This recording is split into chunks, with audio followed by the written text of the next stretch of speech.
ஹரஹர சங்கர ஜெய ஜெய சங்கர காஞ்சி சங்கர காமகோடி சங்கர.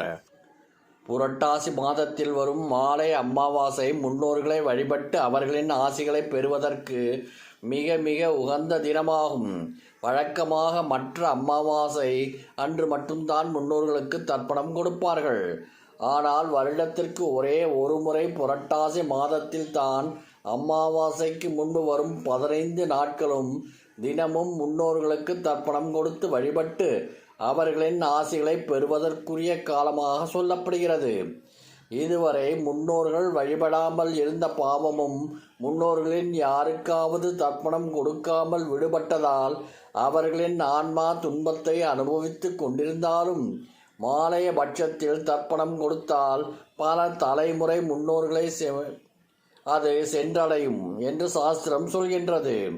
மாலைய பட்சத்தில் 15 நாட்களும் தர்ப்பணம் கொடுத்து முன்னோர்களை வழிபட முடியாதவர்கள் மாலைய அமாவாசை என்று தவறாமல் தர்ப்பணம் கொடுத்து வழிபட வேண்டும்.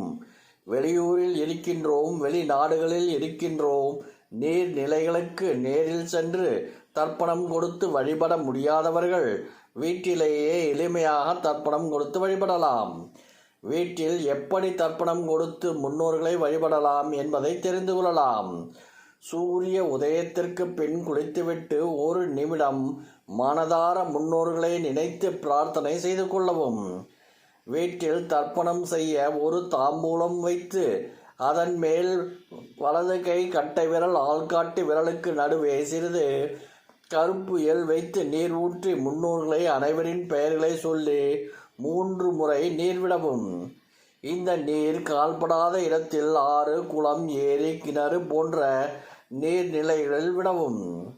இந்த வழிபாட்டினை நம் முன்னோர்கள் அனைவரும் ஏற்றுக்கொள்ள வேண்டும் என்று மனதில் நினைத்து வழிபாடு செய்ய வேண்டும். தெற்கு பார்த்தவாறு முன்னோர்கள் படத்தை வைத்து அகல் விளக்கு ஏற்ற வேண்டும்.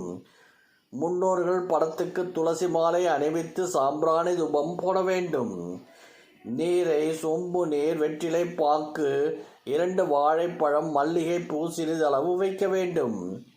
படையல் போட்டு வழிபட்டால் வாழைக்காய், பொரியல், உளுந்து வடை கண்டிப்பாக வைக்க வேண்டும்.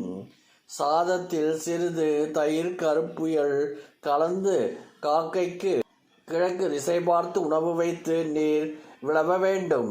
பசுவிற்கு அகத்திக்கீரை மற்றும் வாழைப்பழம் கொடுப்பது, தெரு நாய்களுக்கு உணவளிப்பது, அன்னதானம் செய்வது சிறப்பு.